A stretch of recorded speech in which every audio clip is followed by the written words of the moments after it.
محترم دوستوں، بزرگوں اور بھائیوں،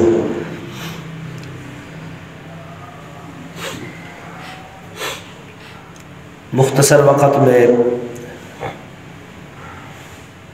حضرت صدیق اکبر رضی اللہ تعالی عنہ کے فضائل اور مناقب کے حوالے سے چند باتیں آپ حضرات کے سامنے عرض کرتا ہوں۔ اللہ تبارک و تعالی حق سچ بیان کرنے کی توفیق عطا فرمائے۔ اس کے بعد اللہ تبارک و تعالی ہم سب کو حضرت سیدنا صدیق اکبر رضی اللہ تعالی عنہ کی سچی محبت عطا فرمائے اور حضرت ابو بکر صدیق رضی اللہ تعالی عنہ کی سیرت پر عمل کرنے کی توفیق عطا فرمائے۔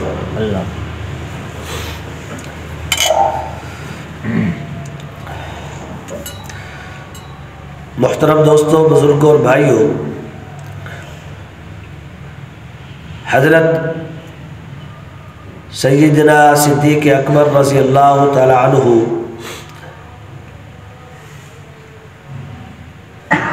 اللہ تبارک و تعالی کی طرف سے اپنے نبی کی تصدیق کے لیے چنی گئی شخصیت اور ہستی ہے۔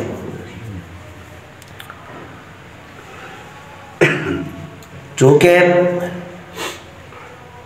خود حضور اقدس صلی اللہ علیہ وسلم کا یہ مبارک ارشاد کتب احادیث میں بکثرت موجود ہے کہ آپ صلی اللہ علیہ وسلم نے ارشاد فرمایا، جس کا مفہوم یہ ہے کہ جس طرح اللہ تبارک و تعالی نے لوگوں کو اپنی پہچان کرانے کے لیے انسانیت تک اپنا تعارف کرانے کے لیے اللہ تبارک و تعالی نے انبیاء اور رسولوں اور پیغمبروں کا انتخاب فرمایا، ان کو چنا، ان کو پسند کیا اور تمام امتوں کے لیے انبیاء اور پیغمبر بنا کر بھیجا۔ اسی طرح حضور اقدس صلی اللہ علیہ وسلم فرماتے ہیں کہ اللہ تبارک و تعالی نے میری مدد کے لیے، میری نصرت کے لیے جو ساتھی اللہ تبارک و تعالی نے منتخب فرمائے، جو ایمان لے کر آئے، وہ سارے کے سارے صحابہ کرام اللہ کے منتخب کردہ ہیں، چنے ہوئے۔ تو اس سے معلوم یہ ہوا کہ حضرت ابو بکر صدیق رضی اللہ تعالی عنہ انبیاء کے بعد سب سے زیادہ رتبہ پانے والے، سب سے زیادہ شان پانے والے حضرت ابو بکر صدیق ہیں، اور یہ شان ان کو اللہ تبارک و تعالی نے عطا فرمائی ہے۔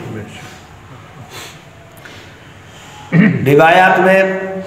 چونکہ وقت بالکل مختصر ہے، ایک دو باتیں آپ حضرات سے عرض کر دیتا ہوں۔ روایات میں خود حضور صلی اللہ علیہ وسلم کا یہ مبارک ارشاد موجود ہے کہ آپ صلی اللہ علیہ وسلم نے ارشاد فرمایا کہ جس وقت اللہ تبارک و تعالی نے مجھے نبوت عطا فرمائی، جس وقت اللہ تبارک و تعالی نے میرے اوپر پہلی وحی نازل کی اور مجھے لوگوں کے سامنے اس کا اظہار کرنے کا حکم دیا، تو آپ صلی اللہ علیہ وسلم فرماتے ہیں کہ میں نے اسلام کو، ایمان کو، قرآن کو جس شخص کے سامنے بھی پیش کیا، جس شخص کو میں نے ایمان کی دعوت دی، کلمہ توحید کی طرف بلایا، تو تمام لوگ جو ہے وہ تھوڑی سی ہچکچاہٹ میں مبتلا ہوئے۔ کسی نے کہا کہ میں اپنے بھائی سے مشورہ کروں گا، کسی نے کہا کہ میں آپ کو کل بتاؤں گا، کسی نے کہا میں نے والد صاحب سے اجازت لینی ہے۔ لیکن آپ صلی اللہ علیہ وسلم فرماتے ہیں کہ جس وقت میں نے اپنا اس اسلام کو، ایمان کو، اپنی نبوت اور رسالت کو حضرت ابو بکر صدیق رضی اللہ تعالیٰ عنہ کے سامنے رکھا، ان کے سامنے پیش کیا، تو آپ صلی اللہ علیہ وسلم فرماتے ہیں اول من صدقا، کہ سب سے پہلا شخص جس نے میری بغیر چوں چرا کے، بغیر ہچکچاہٹ کے میری تصدیق کی، وہ حضرت ابو بکر صدیق تھے۔ حضرات فرماتے ہیں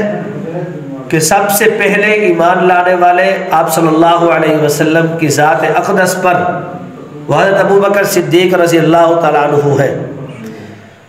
اسی طرح امام ابو حنیفہ رحمۃ اللہ علیہ فرماتے ہیں کہ اصل ایمان لانے کی، اسلام لانے کی، کلمہ پڑھنے کی ترتیب یہ تھی کہ سب سے پہلے حضرت خدیجۃ الکبریٰ ام المؤمنین رضی اللہ تعالی عنہا جو حضور صلی اللہ علیہ وسلم کی زوجہ مطہرہ ہے، کہ آپ صلی اللہ علیہ وسلم پر جب وحی نازل ہوئی تو آپ صلی اللہ علیہ وسلم حضرت خدیجہ کو آ کر بتایا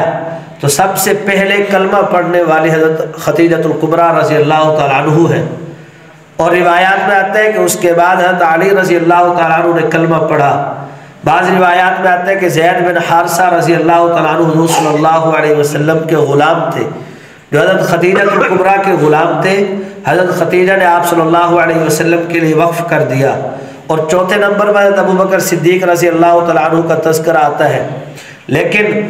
امام ابو حنیفہ رحمۃ اللہ علیہ فرماتے ہیں کہ حضرت خدیجۃ الکبریٰ رضی اللہ تعالیٰ عنہا نے آپ صلی اللہ علیہ وسلم کے ساتھ نکاح ہی اس وجہ سے کیا تھا کہ آپ کی برکات کو اس نے دیکھا تھا۔ ابھی آپ صلی اللہ علیہ وسلم کو نبوت نہیں ملی تھی، 25 سال کی عمر تھی جس وقت حضرت خدیجۃ الکبریٰ رضی اللہ تعالیٰ عنہ نے آپ صلی اللہ علیہ وسلم کی انوارات اور برکات کو دیکھا، اور آپ صلی اللہ علیہ وسلم کے ساتھ اس نے نکاح کیا اور بیوی بنی۔ تو سب سے پہلے ایمان لے آنا ان کا اتنا بڑا کمال نہیں ہے، کیونکہ وہ پہلے سے انوارات اور تجلیات اور برکات دیکھ چکی تھی۔ اسی طرح حضرت علی رضی اللہ تعالیٰ عنہ کے بارے میں خود حدیث میں موجود ہے کہ آپ صلی اللہ علیہ وسلم نے ان کے سامنے ایمان کو رکھا، اسلام کو پیش کیا، تو انہوں نے فرمایا کہ میں اپنے والد صاحب سے پوچھوں گا، اپنے والد صاحب سے رائے لوں گا۔ اگلے دن جا کر اپنے والد صاحب سے رائے لی تو والد صاحب نے کہا کہ میں جو ہے اس بارے میں تجھے نہ روکتا ہوں نہ تجھے کہتا ہوں، لہذا حضرت علی رضی اللہ تعالیٰ عنہ اسلام لے آئے۔ اسی طرح زید بن حارثہ ہے، وہ ایک زر خرید غلام ہے، آپ صلی اللہ علیہ وسلم کے غلام تھے، تو ان کا ایمان لے آنا کوئی اتنی بڑی کمال کی بات نہیں۔ لیکن حضرت ابو بکر صدیق مرد ہے، آزاد ہے، با اختیار ہے، ان پر کوئی زور زبردستی کرنے والا نہیں، تو حضرت ابو بکر صدیق رضی اللہ تعالیٰ عنہ نے سب سے پہلے بغیر چوں چرا کے، بغیر ہچکچاہٹ کے آپ صلی اللہ علیہ وسلم پر ایمان لے آئے اور تصدیق کی۔ یہ حضرت ابو بکر صدیق کا بہت بڑا کمال ہے۔ تو حضرت ابو بکر صدیق رضی اللہ تعالیٰ عنہ آپ صلی اللہ علیہ وسلم کے دوست ہیں، آپ صلی اللہ علیہ وسلم کی تصدیق کرنے والے، اور آپ صلی اللہ علیہ وسلم کی ہر موڑ پر، ہر وقت، ہر آن، ہر گھڑی آپ صلی اللہ علیہ وسلم کی غلامی، نوکری اور آپ کی خدمت کرنے کے لیے تیار رہتے تھے، ہر وقت تیار رہتے تھے۔ ان کی سیرت کے واقعات جس قدر بھی احادیث میں موجود ہیں، ان کو پڑھا جائے، سنا جائے تو اس کے لیے انسان کو بہت زیادہ وقت درکار ہے۔ ایک بات آپ حضرات سے عرض کر دوں،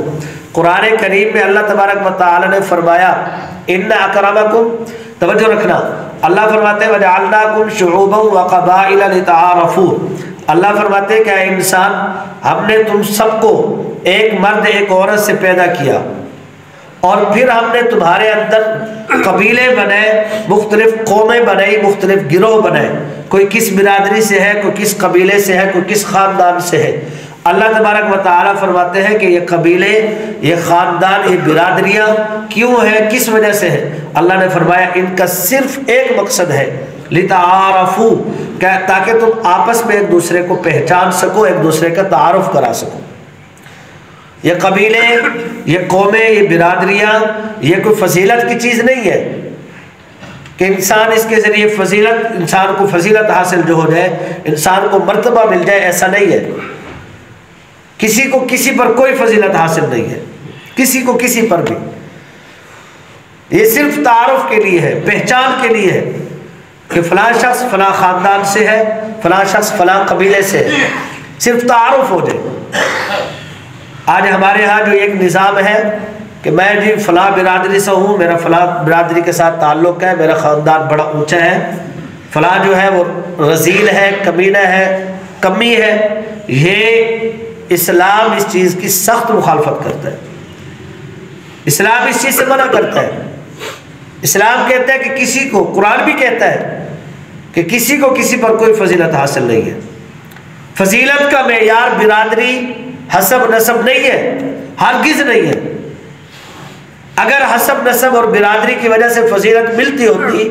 تو آپ صلی اللہ علیہ وسلم کے خاندان سے بڑا خاندان دنیا میں ہو ہی نہیں سکتا۔ آپ صلی اللہ علیہ وسلم کی برادری سے بڑی برادری کسی کو ہو نہیں سکتی۔ آپ صلی اللہ علیہ وسلم کی جو قوم ہے، جو قبیلہ ہے، اس سے بڑی قوم نہ بڑا قبیلہ کوئی ہو سکتا ہے۔ تو اگر حسب نسب کی وجہ سے فضیلت ملنی ہوتی تو آپ صلی اللہ علیہ وسلم کے سگے چاچا ابو لہب کے اوپر قیامت تک کے لیے لعنت کوئی نہ کر رہا ہوتا۔ قرآن نے اس پر لعنت کی ہے، قیامت تک اس پر لعنت برس رہی ہے، حالانکہ وہ آپ صلی اللہ علیہ وسلم کے خاندان میں سے۔ اس سے معلوم یہ ہوا کہ حسب نسب کوئی فضیلت کی چیز نہیں ہے۔ قرآن میں اللہ تعالیٰ فرماتے ہیں کہ صرف یہ تعارف کے لیے ہے۔ اگلی جو بات میں عرض کرنا چاہتا تھا، اللہ تعالیٰ فرماتے ہیں ان اکرمکم عند اللہ اتقاکم، اللہ فرماتے ہیں کہ تم میں سے سب سے زیادہ معزز شخص وہ ہے جو اللہ کے ہاں سب سے زیادہ عزت اور مکرم اور معزز شخص وہ ہے جس کے اندر سب سے زیادہ تقوی ہے۔ اتقا کا لفظ موجود ہے، جو اللہ تبارک و تعالیٰ سے سب سے زیادہ ڈرنے والا ہو، جس کے دل کے اندر اللہ تبارک و تعالیٰ کا سب سے زیادہ خوف ہو، جس کے اندر تقوی ہو۔ اور تقوی کے بارے میں توجہ رکھنا، ایک بات آپ کو سمجھانا چاہتا ہوں۔ تقوی کے بارے میں اللہ تبارک و تعالیٰ، آپ صلی اللہ علیہ وسلم نے فرمایا، اور آپ نے دل کی طرف اشارہ کر کے فرمایا التقوی ہا ہنا، کہ تقوی جو ہے وہ دل کے اندر ہوتا ہے۔ اس سے معلوم یہ ہوا کہ تقوی جو ہے نظر آنے والی چیز نہیں ہے، تقوی نظر آنے والی چیز نہیں۔ اس لیے اللہ تبارک و تعالیٰ نے فرمایا عند اللہ اتقاکم، معزز شخص تم میں سے سب سے زیادہ وہ ہے جو اللہ کے ہاں سب سے معزز شخص وہ ہے جو سب سے زیادہ ڈرنے والا ہو۔ یعنی اس کا فیصلہ اللہ تبارک و تعالیٰ فرمائیں گے قیامت کے دن کہ کون سب سے زیادہ متقی تھا، کون اللہ سے ڈرنے والا تھا، کس شخص کے دل کے اندر اللہ کا خوف تھا، اللہ کا ڈر تھا۔ اس کا فیصلہ دنیا میں ہو ہی نہیں سکتا، کیونکہ تقوی دل کے اندر ہوتا ہے، ظاہری چیز نہیں ہے۔ تقوی نظر آنے والی چیز نہیں ہے، تقوی دل کی کیفیت ہے، دل کے اندر ہوتا ہے۔ تو اس کا فیصلہ اللہ تبارک و تعالیٰ قیامت میں فرمائے گی۔ اتنی بات آپ کو سمجھ آ گئی ہے بھائی؟ تقوی کس شخص کے اندر کس قدر زیادہ ہے، کس قدر تھوڑا ہے، اللہ کا ڈر کس قدر زیادہ ہے، کس قدر تھوڑا ہے، اس کا فیصلہ قیامت میں ہو سکتا ہے، پہلے ہو ہی نہیں سکتا۔ تو اللہ تبارک و تعالیٰ فرماتے ہیں کہ تم میں سب سے معزز جو سب سے زیادہ اللہ تعالیٰ سے ڈرنے والا ہو۔ اور اس کے بارے میں توجہ رکھنا، جو بات میں سمجھانے کی کوشش کر رہا ہوں، اللہ تبارک و تعالیٰ نے فرمایا تم میں سے معزز شخص اللہ کے ہاں تم میں سے زیادہ ڈرنے والا، تم میں سے زیادہ متقی، اتقا کا لفظ ہے۔ اور پوری کائنات میں سے انبیاء کے بعد، رسولوں اور پیغمبروں کے بعد، پوری کائنات میں سے کسی کے لیے بھی اللہ تبارک و تعالیٰ نے اتقا کا لفظ استعمال نہیں فرمایا سوائے ابو بکر صدیق کے، کہ تم میں سے زیادہ معزز اللہ کے ہاں جو زیادہ متقی ہے۔ اور زیادہ متقی کے بارے میں اللہ تبارک و تعالیٰ نے قرآن میں فیصلہ فرما دیا کہ تم میں سب سے زیادہ انبیاء کے بعد سب سے زیادہ اللہ سے ڈرنے والے حضرت ابو بکر صدیق۔ قرآن کریم میں اللہ تبارک و تعالیٰ فرماتے ہیں وَسَيُجَنَّبُهَا الْأَتْقَى الَّذِي يُؤْتِي مَالَهُ يَتَزَكَّى، کہ جہنم سے وہ شخص بچا دیا جائے گا، جہنم سے اس شخص کی حفاظت کر دی جائے گی جو سب سے زیادہ اللہ تعالیٰ سے ڈرنے والا ہو، جو اپنے مال کو پاکیزگی حاصل کرنے کے لیے اللہ کے راستے میں دیتا ہو۔ تو وَسَيُجَنَّبُهَا الْأَتْقَى، اللہ تبارک و تعالیٰ فرماتے ہیں کہ جہنم سے اس شخص کو بچا لیا جائے گا جو سب سے زیادہ متقی ہوگا۔ اور تمام مفسرین کرام فرماتے ہیں کہ اس آیت سے مراد ابو بکر صدیق رضی اللہ تعالیٰ عنہ کی ذات ہے۔ تو معلوم یہ ہوا کہ انبیاء کے بعد سب سے زیادہ فضیلت، سب سے زیادہ تقوی، سب سے زیادہ پاکیزگی، سب سے زیادہ شان اور مرتبہ والی شخصیت صرف حضرت ابو بکر صدیق رضی اللہ تعالیٰ عنہ ہے، ان کے علاوہ کوئی نہیں ہو سکتا۔ اور اللہ تبارک و تعالیٰ اور اللہ تبارک و تعالیٰ کے پاک پیغمبر حضرت محمد صلی اللہ علیہ وسلم قرآن اور حدیث کے اندر یہ فیصلہ فرما چکے ہیں، یہ فیصلہ ہو چکا ہے۔ لہٰذا اگر کوئی شخص حضرت ابوبکر صدیق رضی اللہ تعالیٰ عنہ کے خلاف بکواسات کرتا ہے، نعوذ باللہ من ذالک، اگر آپ حضرت ابوبکر صدیق رضی اللہ تعالیٰ عنہ کی شان میں کوئی باتیں کرتا ہے تو جیسے چاند کو اگر تھوکا جائے تو انسان کے منہ پر ہی آئے گا، اسی طرح حضرت ابوبکر صدیق رضی اللہ تعالیٰ عنہ کی شان تو اللہ تبارک و تعالیٰ ان کو دے چکے ہیں۔